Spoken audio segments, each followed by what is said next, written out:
Spoilers ahead for The Lord of the Rings.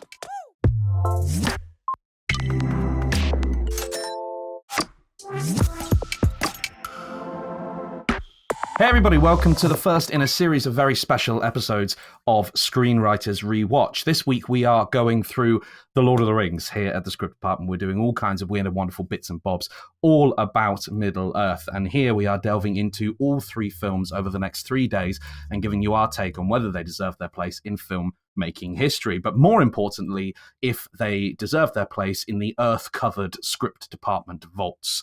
But before we get into that, don't forget to like, share, subscribe, check out our previous stuff on Spotify, Apple Podcasts, YouTube, wherever you get your podcasts. And remember, you can always pop over to the Script Department website where we have a global network of screenwriters doing very interesting things.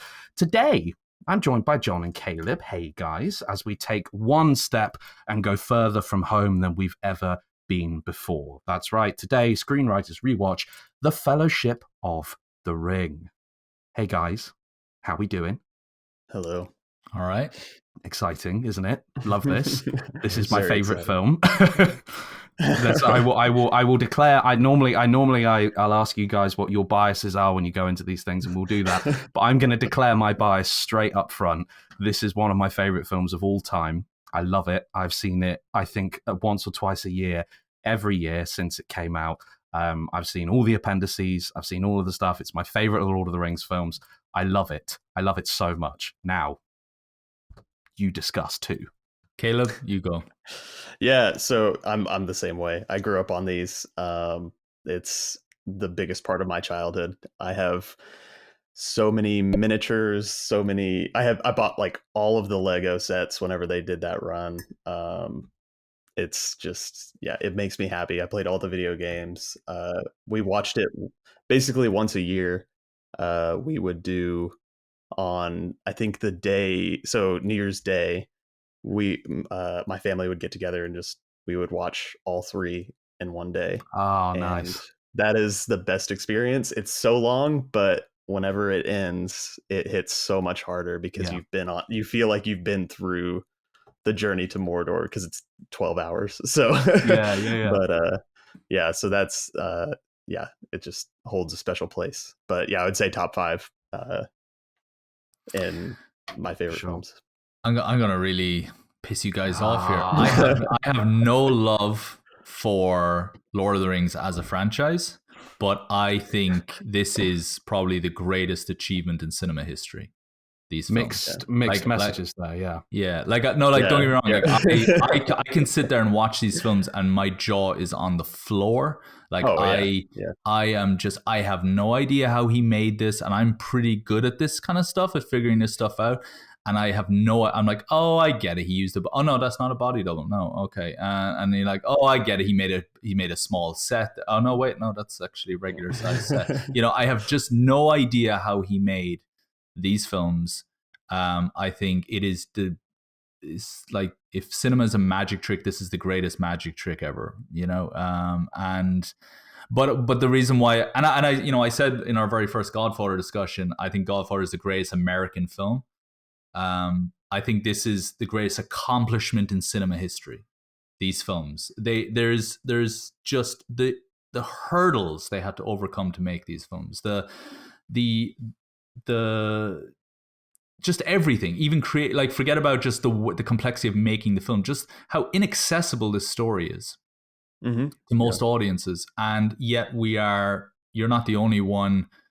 I guarantee everybody listening to this is like, yeah, I do my annual Lord of the Rings as well, everybody does. And the reason I say I have no love for it is that I'm not married to any part of this. Like when people say, oh, but that's not in the books or that's whatever, I don't care. I'm way more forgiving of The Hobbit because of that. And I have way more time for The Hobbit than most people do because of that. And because I don't care. I just like, is this a good story that I can plug into, that I can connect to? And I teach Lord of the Rings every year to my screenwriting students. It is masterful. Yeah. And like for somebody who doesn't like fantasy that much, I could watch this. Yeah. Yeah, forever. It's amazing. I think the thing for me about it is that it's fantasy, of course it is, and it's pretty high concept stuff as well. There's a lot going on there, but it is so grounded. And this film in particular, focusing right in on the Fellowship of the Ring, it's so grounded as an idea, and it is so straightforward. It's such a perfect first act to a story. It so perfectly delivers all of these. It tells you all of these characters. It tells you all their backstories. You get to know all of these individuals, even though there are like a bunch of characters. There are so many characters in this film, and but none of them feel underserved, apart from maybe Legolas. But we'll come to that later. But it's such a tight structure, and we're talking about adapting the adaptation of Lord of the Rings and The Hobbit a little bit later on this week. I think we're talking about that on Friday. But the way, but to touch on it briefly, the way they managed to pick apart this vast story and to condense it down into this is extraordinary. And I think that's because, John, they approached it with that mindset, the way you approach it, that Peter Jackson's gone on record as said, it's a film first, and we have to make it a film first, because otherwise it just fails. And I think I think it's a great lesson for screenwriters, is that you have to tell the story that's right, not the story that you necessarily want to tell, if that makes sense. No, absolutely. And but you hit the nail on the head right there. He made a movie. He didn't do an adaptation. I know it's an adaptation, but I don't feel like I should have read the books. Like sometimes when I'm watching a Marvel movie, I feel like I would have gotten more out of that moment there if I knew a bit more about the characters from the comics. I feel like you need, sometimes you need that backstory, that context in order to be able to make sense. Where sometimes you feel like they're throwing in these winks and nods that are very clearly winks and nods aimed at people who have put in the like the true fans. Sometimes, filmmakers can be unknowingly patronizing a little bit that way. I never felt that way with Lord of the Rings. You couldn't pay me to read the books. That's what I mean when I say I have no love for this. Like, you couldn't pay me to read the books as much as I love these films. I have no interest in expanding my understanding of that world or anything. I just want those movies. And what he gives is, to me, pitch perfect in that, because he made a movie first and foremost. And so it's just damn good filmmaking.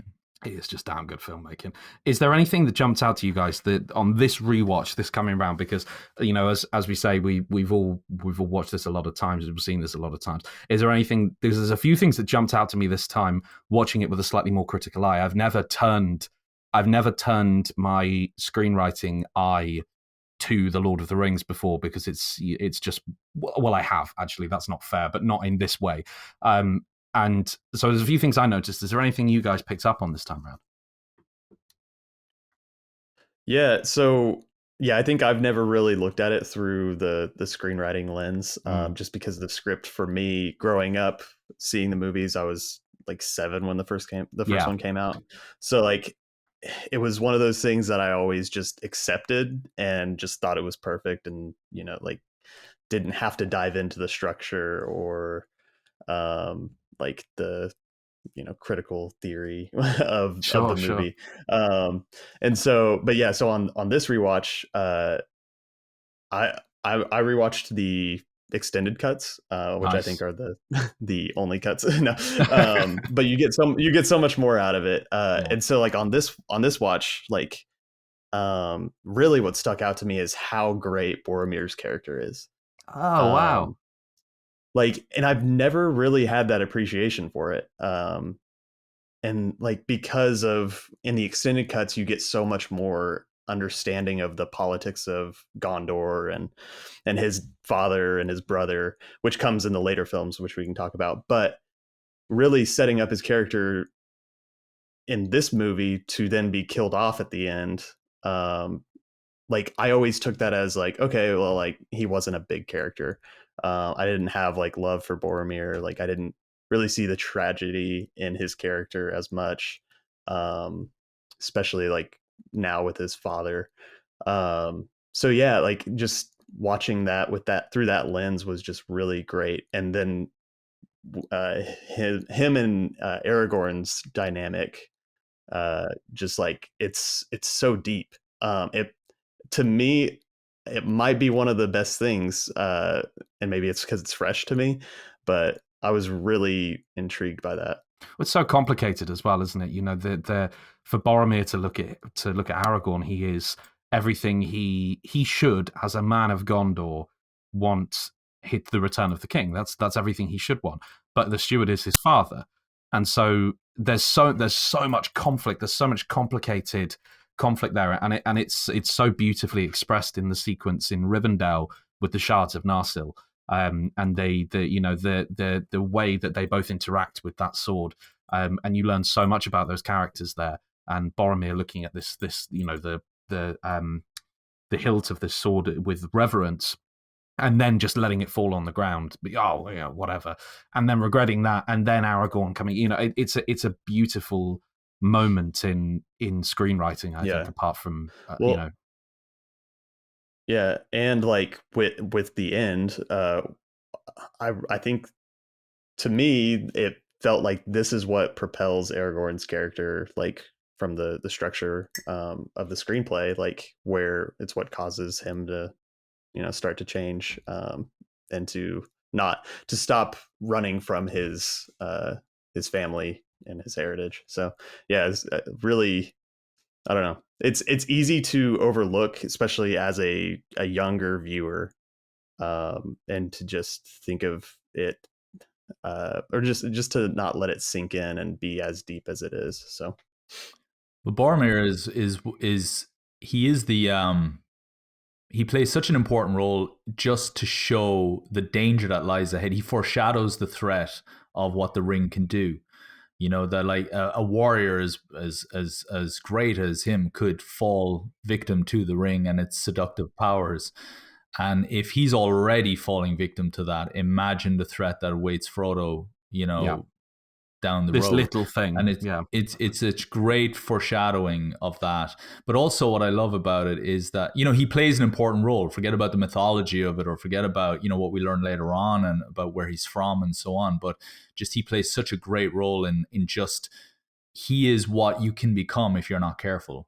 And it's great that he gets to redeem himself by sacrificing himself as well, because he gets his own arc. Most of the, this is the first film in a trilogy, and they're already giving us fully formed arcs that complete, and these characters walk off stage then, and it's what an achievement to be able to not only give you, and I don't know how much of this is tied to the books or is Peter Jackson, but just in that movie itself, to be able to give you a fully functional character that shows you this is who it could be, this is who you can be if you're not careful, but also give this person a great arc where they redeem themselves and so on and so forth as well. It's just, he becomes a hero in his own tragic story. And that's just brilliant screenwriting. Now, most writers barely manage to do when they're the protagonists of the story. And he's a side character who comes into it at the halfway point, It's fantastic. Fantastic. Right? Yeah.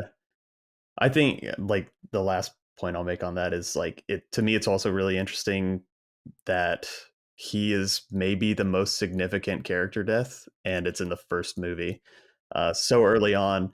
Like, because whenever I was watching it as a kid, I was like, okay, who's gonna die in the next ones? Like oh no, is like Gimli and Legolas, are they like in trouble?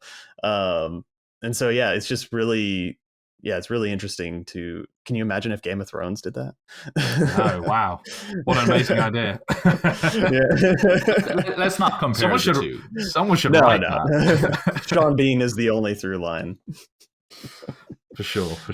No, it's amazing. I want to talk about the structure. We've touched on the structure a little bit, but the thing I noticed this time around, and it's more of a scene, I suppose, and a moment in amongst all of this, when they reach Rivendell, and Frodo is he wakes up from being stabbed by the Ringwraith and all this, that, and the other, and the movie treats it as if he's done, and he's walking around, and he's like, you have everything, the music, the way it's shot, everything about it is saying he's done. He is done with his quest. He's done his bit. He even says to Bilbo, my adventure turned out to be quite different in the past tense, and all of this stuff is going on, and he's just this kind of add-on to at the Council of Elrond and all this, that, and the other. it tells you, and it's very difficult to put yourself in a position of seeing this for the first time, because I don't remember what it was like to see it for the first time. I was about 7 years old as well. I have no idea, but I can imagine that as looking at this for the first time, you might go, okay, so now we're looking at maybe Gandalf, or Aragorn might take it now, or all this, that, and then for Frodo, then in that moment to stand up and go, I will take the ring, and you get that wonderful shot of Gandalf just going, oh no, this is everything I didn't want to happen. And it's so brilliant, and it's so brave, I think, as a structure point to go, no, he's done, and we're going to make you believe he's done. We're going to really make you believe he's done, but he's not. Aha, gotcha. It's what keeps it so fresh and what keeps it so interesting, I think. And again, he's not making this on the assumption that this story. Yeah, exactly. Yeah, he's making it. Yeah. He's, you know what I mean. And again, it would be so easy to fall into the trap of assuming, well, everybody's read Lord of the Rings, right? And it's not. Most people haven't finished Lord of the Rings. I know loads of people who it's their failed reading quest. Yeah, sure. It's they every time they go on a summer holiday, this time I'm going to finish it, and they never do. So I love that Peter Jackson was smart enough to know and play with that. And Peter Jackson is a master, by the way, of playing with your understanding of a story. Because if you go and watch very different film, but if you go and watch is it The Lovely Bones with Saoirse Ronan? There's a moment in this. So from the trailer, from the poster, from the premise of the story that she's going to be killed. She's going to be murdered. This is a film about the aftermath of her being murdered, right? And there's a moment when she's sitting in a coffee shop or something, and there's a guy behind her, out of focus. He's a big guy, he looks like he could, in movie land, he could be a villain here, he could be a threat, and he's just out of focus, and he's looking up and noticing her and going back down to his food again. He's all out of focus the whole time, and she's just kind of daydreaming, and her voice is narrating the scene. And then she interrupts herself and says, "Oh, by the way, it wasn't him in the background. That's that's Mr. Armstrong down the road, who was good friends with my dad growing up," or something like that. And it's just he knows how audiences watch movies, and he knows how they think, and he knows how to downplay moments and then build them up and subvert them and everything. And he's an expert at that. But just on your point, just on that scene as well. One of the great things about this film from a structure point of view, about this series as a whole, is that not only is the entire trilogy just a perfectly paced 3-act structure, but each movie is a perfectly paced 3-act structure movie on its own as well. Like I talked about Boromir and his completed arc in that story. If you look at if you consider that the end of Act 1 of the Lord of the Rings trilogy is the formation of the Fellowship at Rivendell, then that is literally that's the moment where you swap discs in the extended edition DVDs. Peter Jackson was clearly trying to say, okay, what's the scene where we're going to just close the disc now and say, move to disc 2? Well, we'll do it as the formation of the Fellowship. So he's even thinking about act structure when he's breaking up the discs, and it's immaculate. It's the halfway point of the movie. And if you think about the 1:2:1 rule with pacing, with act structure, second act should be twice the length of the first act or the third act. Yep. Then this is it. This is perfect pacing. The formation of the Fellowship, and then you head off then. It's where are we going? It's incredible. It's incredible structure, incredible pacing. And yet he manages to subvert your expectations as well. And this is what's so clever about that, is that it is by the numbers structure, and yet it's subversion. I just think it's so bad. I just love this film. It's so difficult for me to be objective about this because I love it so much. Even like going off of you talking about Gandalf, just the look of that he gives whenever Frodo accepts like the quest, there's multiple shots in here that are, they don't use dialogue for Gandalf to like say what's going on in his mind. They just use expressions, like in the mountains whenever they decide to go to Moria. Yeah, Like, yeah. It's just like he knows, like, but he knows what's down there, but leaves the decision up to Frodo. And like once he decides, then he's like, again, like, man. So like that's just like using that to, and not like telling the audience through dialogue, like, are you sure you want to go down there? Like stuff like that. It's just it's next level. So I think it all comes down to, as well, you've got, when you're writing a film like this, you have the entire completed works, not completed works, of J.R.R. Tolkien as your treatment, and that's a hell of a thing. That's a hell of a starting point. And I think whilst I agree with you, you don't need to have read the books to get this. I think, and I don't even know that it enhances it that much, to be honest, as a film goer, but you feel the world. You feel the depth of the world and the understanding of the world, and there's texture in a way that I think the Star Wars films are often credited as being this amazing exploration of world and creating this lived-in kind of world. Nothing for me on the Lord of the Rings. The way it delves into that as an idea and uses this mythology and this deep history to back up everything it does is again masterful. And I think that as well. I think the fact that they shot these films in tandem, they shot them in 3 and edited them in 3, and it all works together. They are one motion picture. They are one story, and again, the act structure and things like that. But it comes down to, when you see the thing that is one of the things that really struck me this time around is the continuity. And you look at Gandalf is riding towards Minas Tirith, and he's going right at that very, very opening kind of bit. He's riding towards Minas Tirith, and it's just there in the background. It's really, really far away, but it looks the same. And I know that's like a silly thing because, well, it should look the same. It is the same. But a lesser filmmaker who perhaps would have taken this over, made this film first and gone, well, let's see how it does, and then we'll make the other one, might have tweaked the way it looks a little bit later on and might have done this. It's the same with the Nazgul riding out of Minas Morgul. It looks the same. We don't see these locations again until the 3rd film. And yet they are perfectly in balance and the same. And it's this richness of the world that is there in the books and there from the source material, but they bleed that in through just careful planning. And also just the commitment to the long game is amazing in this, right? Think about the way Gollum is used. Gollum has become one of the biggest pop culture phenomenons of all time, right? Just in general, right? As you say my precious, and everybody knows what you're talking about. Oh, it's that gray dude from that movie, even if you haven't seen the movie, right? If you're the one person who hasn't seen it.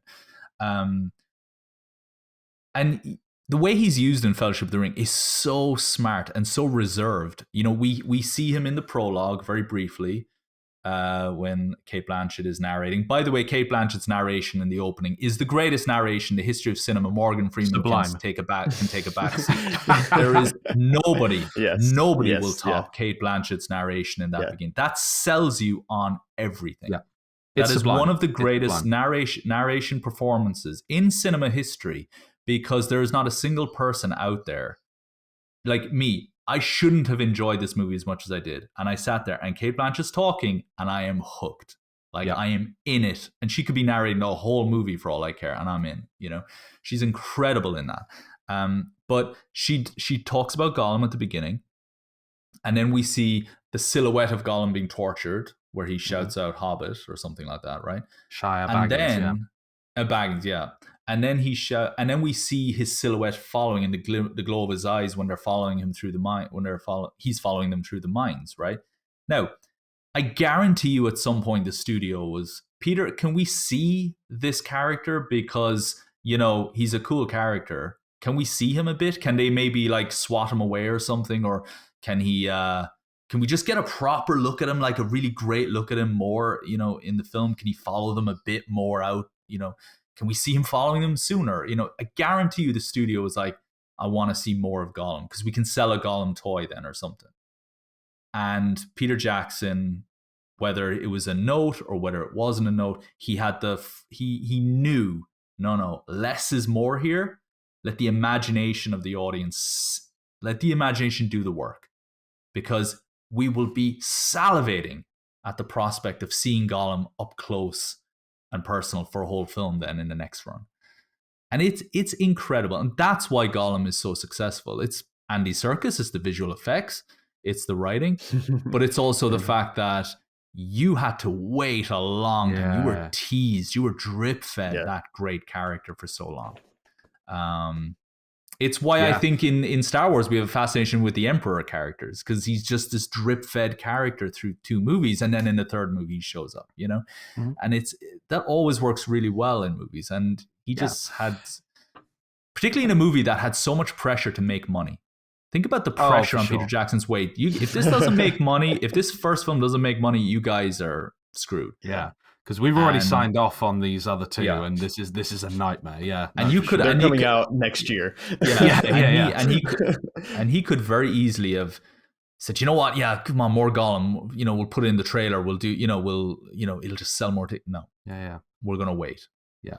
And it's the director's hand, isn't it? It reminds me of this conversation we had about The Godfather and the idea of just waiting and taking your time over things, and I feel like, and this is an interesting experience, I think, doing these rewatch episodes, because I think while we are rewatching these things, I think you begin to pick up on things that happen throughout all of these great movies, and one of these things is time, and just allowing yourself time to explore these things and not rushing. The extended cut of The Lord of the Rings is nearly 4 hours long.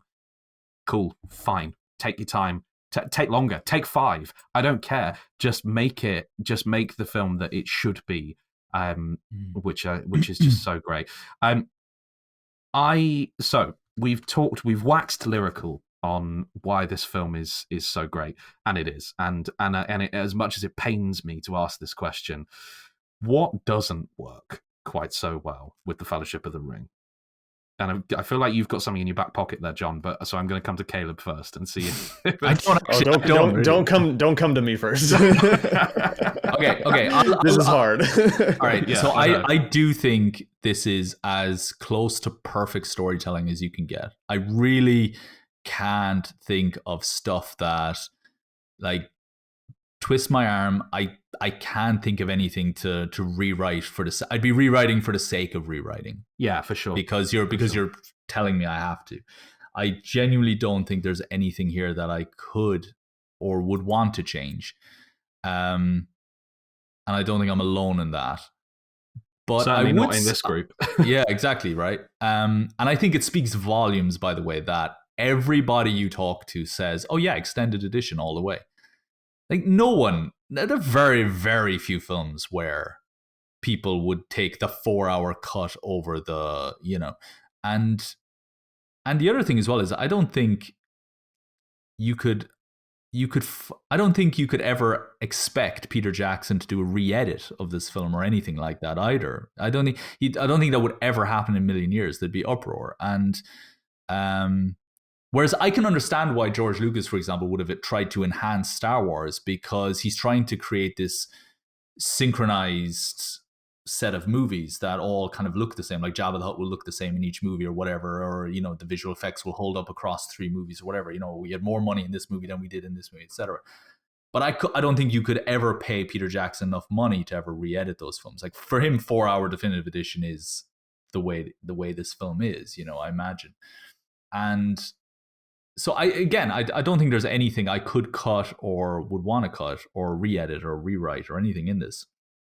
But one thing I will note, one thing I do chuckle at occasionally when I watch these films, is the way as they're entering, and this is a very basic, vague kind of example here, but they'll be moving towards a cave or a mine or an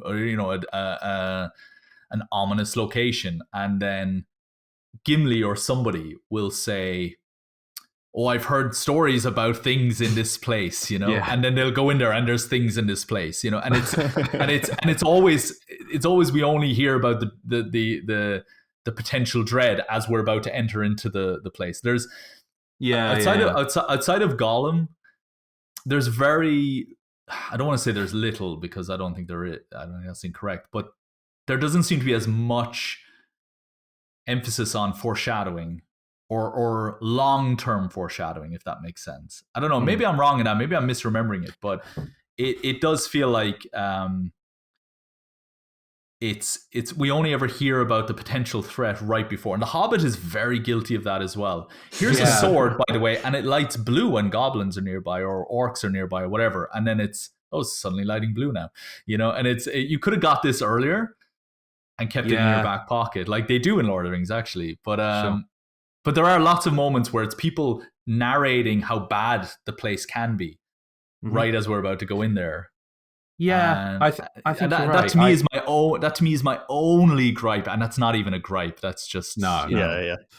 Yeah. I noticed that on this viewing.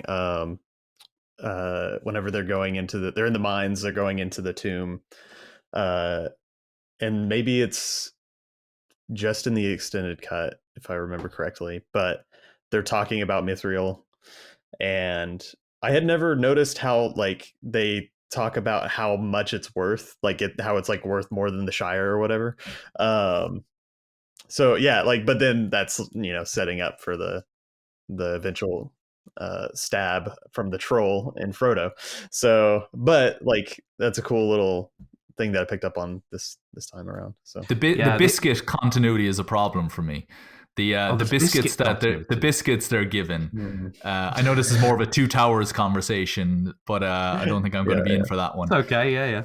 He eats if one bite is supposed to fill you up, he should be dead. I mean, Sam, they're hobbits. That's why they can do it. They're hobbits. They eat lots. Sam should be dead 10 times over from food poisoning.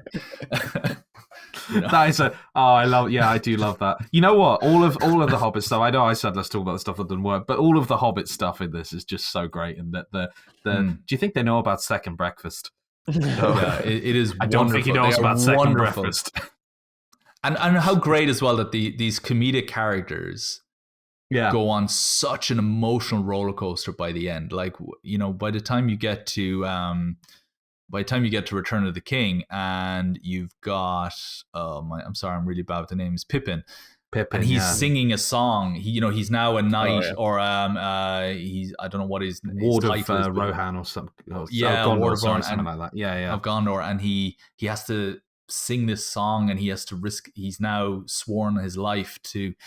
You just think this guy just wanted to get high by a river. You know, that was it. That's his lot in life, and that's all he wanted. But what's so amazing is, like, that's the whole point of these movies. You want to live that life. You've got to fight for that life. You've got to earn that life, you know? And you can tell this was written by a man who fought in a war, because it's very much don't take home for granted.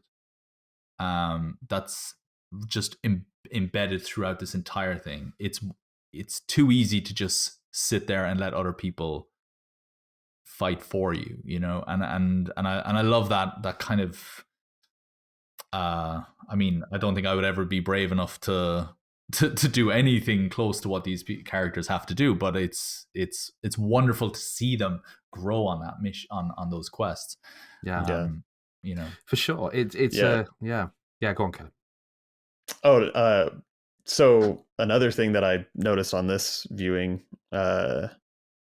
is a lot of people love to give Frodo crap about, like, oh, it's so heavy, you know, by the end. He complains all the time. But Frodo is just like beaten down over and over in this movie. Like, it is just unbearable. Yeah, it is. And that was just this movie. So I really felt the weight of that. He's stronger. That was good as well. He's stronger than Boromir. Like, and people give him shit over that. Like, that's that's the thing, is that, you know, it is remarkable. Yeah, that whole thing, his whole arc of doing that, and I think it's part possibly a performance thing. That's one of my issues. There's a couple of performances I think just don't land here. But you know, and I think again, twist my arm, Elijah Wood. I don't think always necessarily. I think he's a bit of a whiny performance, but I think that's possibly, I don't know how else he'd do that really, you know, because the moment you stop him being a bit whiny, then you lose, I think, some of the weight of it. I don't know. But one thing I did notice for sure is when he's stabbed on Weathertop, because of course, you know, like you say, they're just giving him crap the whole time.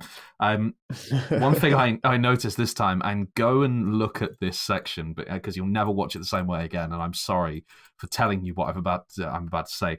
The Witch King gives him sass when he does this, because he stabs him, because Frodo, he's doing the ring and everything. He's like, I'm going to get the ring. And Frodo goes like this. And the Witch King basically goes, no. Yeah. And then, oh God. And stabs him. It killed me this time. It's sass. It's proper sass. Yeah. And it's, how dare, I'm the Witch King, I'll have you know. No man can kill me. It's, you know what I mean? It's It's really funny. But on that point though, on performance point of view, I think and actually a character point of view as well. And again, you know, we're twisting arms here and looking for things. In terms of characters being serviced properly, I do think Legolas is a little bit shortchanged, because I think is a little bit of a performance thing there with Orlando Bloom. I think he's not given an awful lot to do. I don't think, other than to kind of swing around and, you know, shoot stuff. And in the few moments where he does have a little bit of an emotional moment, that, you know, there's his response to Boromir's death. I don't know. There's something there. I find when I'm thinking about these characters, Legolas is just, whilst he's cool, there's not a lot going on there. But then, how do you make you know, it's kind of like the Star Trek problem with Vulcans. You know, how do you make this ancient being interesting? It's difficult. But I thought they, you know, again, coming to this without having any preconceptions of what these characters should have been or anything, and not like just taking it for face value in the movies. And I should say, by the way, you know, I never really properly watched or enjoyed these films when they first came out. It was one of these cases where I would watch them in bits, or I'd watch them on TV. It'd always be a distraction. I never really had the kind of the it was only actually when the first trailer for The Hobbit came out that I said I really need to go back and properly, like, I knew all the scenes. I'd watched them so many times, but I'd watched them in chunks. You know, it was always with friends, or I think I'd watched The Two Towers several times in its entirety. But again, I don't think I'd ever watched the extended editions. And I went and got the trilogy when the Hobbit trailer came out. I said, all right, I need to do my homework on this properly, because I really don't want to kind of just, you know, kind of just half-ass this one. And it was, you know, I went through them and I was watching with my screenwriter hat on as well, you know, in that period and so on. And I think I was maybe doing my master's at the time or something. So I was kind of just, had that kind of academic mindset on. And the one thing I really love about Orlando Bloom's character is that he's like the bodyguard in the first one. And by the second one, it's almost like the buddy cop relationship is coming. And you're right, he never really has that emotional punchline. You know, you kind of expect maybe Gimli will die and he'll like shed a tear or something for Gimli or something like that. Maybe like it could go down that road. But you're right. I mean, there is no emotional arc, really, I don't think. Is there? But I do love the idea that he's just a badass bodyguard. I don't really consider him to be that meaningful as a character in the first one. He's just kind of he's background material more than anything. I think it's hard to separate that though, because it's Orlando Bloom, right? So he's like one of the biggest movie stars of the 21st century, and he's a background character in this movie. But he's also the only background character in the main characters. You know, all of the others have that. You could argue maybe Gimli, but he has such presence, and he does actually. He has his arc as well with Balin and the kind of the Mines of Moria and everything like that coming out the other end of it. He has that. All of the others have something going on throughout this whole thing, and Legolas, I think, just stands out, and he sticks out for me a little bit as being underserved. But if you were going to underserve any of these characters, and I am nitpicking, if you're going to underserve any of these characters, then yeah, sure, you go with that, and then later on you give him the thing. So maybe it's not underserved. Maybe it's the long game again. Maybe it's Peter Jackson looking at the long game and saying, no, we're gonna make him quiet in this one, so he can be more in the next one. I don't know. It's difficult to say, but and I think also it's difficult now to separate the Hobbit version of Legolas with that, because this isn't about the Hobbit, and I don't want to go into that too much, but the his inclusion there, I do think retroactively harms his stuff in The Lord of the Rings, because he is so much more mature, not just facially, though facially he's so much more mature emotionally in the Hobbit films than he is in the Lord of the Rings films. It's difficult to reconcile the fact that that's before. It's kind of weird. I would agree with that, actually, yeah. But quick question is, you mentioned Balin, Gimli they go into the mine, they find that he's looking for his cousin. Is that a character, is that one of the dwarfs from the Hobbit that he finds, that he mourns? Yeah, because the name rings a bell, obviously, from the Hobbit. I'm terrible at remembering the names. He's Balin. Yeah. Well, that's fine. There's lots of them. The Balin is if I remember rightly, is the grey-haired, kind of wise dwarf. Yeah. He was my favorite, actually, in the Hobbit movies. He's great. And so is the story is that he perished down in the mines. Yeah, I think, as my understanding of it is from expanded. I was going to say expanded media, but it's not at all. My God, I've been shot and stoned by Tolkien fans there. My understanding of Balin's story is that he leaves Erebor after they've taken it, and he finds his way. He goes and he raises an army, and he goes to reclaim Moria from the goblins. He does this. He manages it for a bit, and then the goblins come back and overrun what's left of the Dwarf Kingdom. That's my understanding of it. I may be wrong. That breaks my heart, Marcus. What, that happened to him? That Balin perished. Yeah, I just assumed it was just. I mean, you see, I never watched them all back to back. I usually watch like The Hobbit one year and then Lord of the Rings the next year or something like that. Sure. And it's and so I always forget the name, and I just never bother going on IMDb or whatever. And it's just I'm just in the moment. I don't want IMDb to be ruining this, So, sure. But that makes me sad now. Thank you. It's no, my pleasure. I'm here for that. It's a proper tragic arc, that, and it's interesting. But that, again, we're talking about the depth of it. They're referencing things here, and I did find the great thing about the Hobbit existing.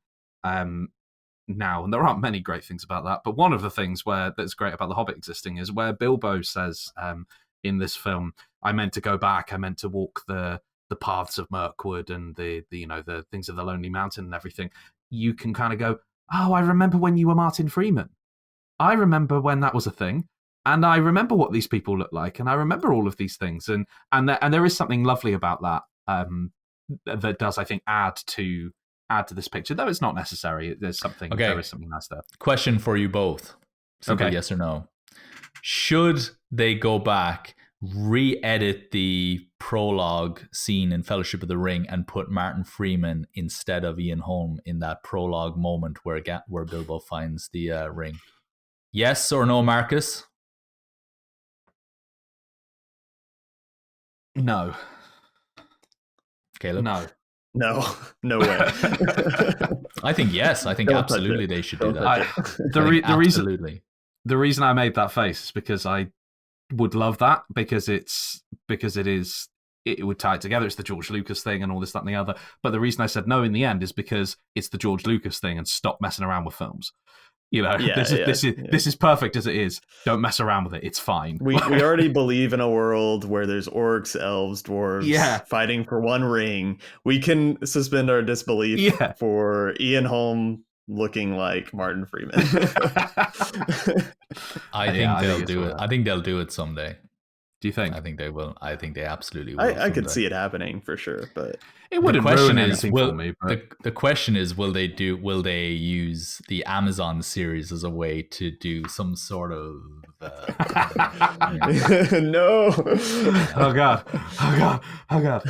Yeah, the Amazon thing is going to be interesting because it's that's maybe a conversation for another day. But it'll be as far as I'm aware, it's very distinct from the Peter Jackson trilogy. They have some of those characters I think are popping up in there. I'm pretty sure Galadriel pops up, and she is not Kate Blanchett, which is a shame for me. Because as you say, John, she was so great in that. So, but I think it's pretty. Speaking just on that as well, like how amazing is it that these three movies became the definitive Bible for every single spin-off of Lord of the Rings to come, whether video games, mobile games, t-shirts, artwork, comic, spin-off comic, you name it, whatever. Everyone always, like all the orcs look like the orcs from the movies. Gollum always, like there's a Gollum video game coming out, a very like a big AAA one, and guess what? It looks like Peter Jackson directed it. It's how amazing is it that he created the definitive visualization of Tolkien's work. Now, I don't know if there were sketches or if there was any sort of conceptual artwork. Was there? A huge amount, yeah. Yeah. No, didn't he take some from artists, like well-known artists who had like interpreted his work and just like ones from history? He literally hired the two most prolific Tolkien artists and said, "Hey, can you do concept art for us?" And and so that's one of the reasons why it all matches up so beautifully, because they went to the source, as it were. They went. But hasn't Peter Jackson become almost like the curator of it now? Like that it's it's almost like his movies have become, because I go on DeviantArt or any of it, and look at the kind of the artwork that people do for Lord of the Rings. It is so heavily I mean, you can tell it's movies. The influences are clear, for sure. Yeah. Oh, for sure, for sure. Yeah. But why would you? But why not? And I think it's almost art, life imitating art at that point, because there was this wealth of Tolkien art that preceded the films, and then they involved that same style in the films. Then at that point, is it the films that they're mimicking, or is it the artwork, or are they inspired by a mix of both? It all becomes the different thing, and I wonder if that's why the fans of the Middle-earth are a little concerned about the Amazon stuff coming up, because perhaps they are, because whilst it was a film first, it was very faithful to the artwork and everything that came before. I wonder. But is it Tolkien's artwork? No, not his artwork. No. Yeah. So it's and did he have a say in the artwork? I don't know. You see, that's the thing, is that it's just different interpretations, and it's not like Tolkien was like, yep, that's Gollum, yep, that's a Balrog, so it's just, at a certain point, what I think is fascinating about these movies is they've almost become the definitive voice, or the definitive visualization of it, that it's, if Peter Jackson chose this design as Gollum, well, then that's what Gollum looks like. That's probably what he looks like, yeah. Yeah, and you kind of feel like he's become the custodian of of Tolkien's mind, or something like that, if that makes sense. Yeah. I would say that they're just as important as the books. Like, I think you can separate them and say they're two different pieces that you can, of story or of mediums, that you can that you can read or watch at any time, but they're separate, but they're equally intertwined to each other. So yeah, I think you're right. I think that they reference each other perfectly, and the everything surrounding Tolkien tends to be very self-referential and kind of work in that circles there, which is so great. And I think that's what makes these films so wonderful and so enduring, is that level of reference there, and not to mention just damn fine filmmaking work, and that really is the main thing. So I think we can pretty pretty conclusively say this, but I'm going to ask the question as I always do. Do we put this one in the script department vaults? Are we now becoming the custodians of it? Maybe we are. Do we put Peter Jackson down there too? Do we keep him? Yeah, let's put him we preserve him. Let's put him down there. You never know. You know what? Like when you think about the place that Lord of the Rings has in literature, and our culture, and then you think about the place that, for most people, for most film fans, the Lord of the Rings trilogy has in cinema history and its place in cinema. It's incredible. It's so rare that you find a piece of cinema that is based on a book that carries arguably the same momentum and weight and accomplishment as the source material. And I think, it's one amazing, rare, lightning in a bottle achievement. If Lord of the Rings had been made a few years earlier, it wouldn't have been like this. Andy Serkis would have worn prosthetics. If it had been made a few years later, closer to when The Hobbit was made, it would have looked like probably more closer to The Hobbit, or would have looked like maybe the third or fourth Harry Potter movie. The idea, like, to be a fly on the wall in the pitch meeting when Peter Jackson pitched it, a man who had no track record for these types of films with this type of scope, pitching it probably around the same time as the Wachowskis pitching The Matrix. Again, they didn't have a track record for that kind of film. I don't believe a few years earlier, a few years prior, these films would have been made in anywhere close to this level. You know, it's the story of how they got Lord of the Rings made is one that is documented all over the place. The appendices for these films is a treasure trove for filmmakers. And the original plan was for these films to be made in two. And then they ended up going to New Line Cinema, and it was a last-ditch effort after they'd looked as though it wasn't going to work and nobody was interested. And the executives sat there and kind of going, yes. And then they think, oh, well, crap, this is never going to happen. And then he turns around and looks at him and goes, why would you do two? Why wouldn't you make three? There's 3 books. And they go, oh, and it's suddenly, and there we have the Lord of the Rings, because thankfully, and imagine trying to squidge this story into 2 films. It wouldn't work. It wouldn't be the same. It's, yeah. And the most unlikely hero of all of this is Peter Jackson. I mean, the guy who great filmmaker, but look at his catalog before Lord of the Rings. It does not speak to, this is your guy, is it? No. I mean, when Spielberg did Jurassic Park, he was the guy who did Jaws. When Cameron did Aliens, he was the guy who did Terminator. It made sense. Yeah. Peter Jackson just comes out of left field. Yeah, completely. I'm going to make this. And makes the greatest accomplishments in cinema history, as far as I'm concerned. I mean, it's just amazing. It's a beautiful thing. And raise the bar for everybody to come. Yeah, for sure. Guys, I can't think of a better way of wrapping that one up. So I think that's perfect. Thank you for joining me today to chat about the Fellowship of the Ring. It's been fun. It's been emotional. I'm going to go watch it again. Can't wait. Yes.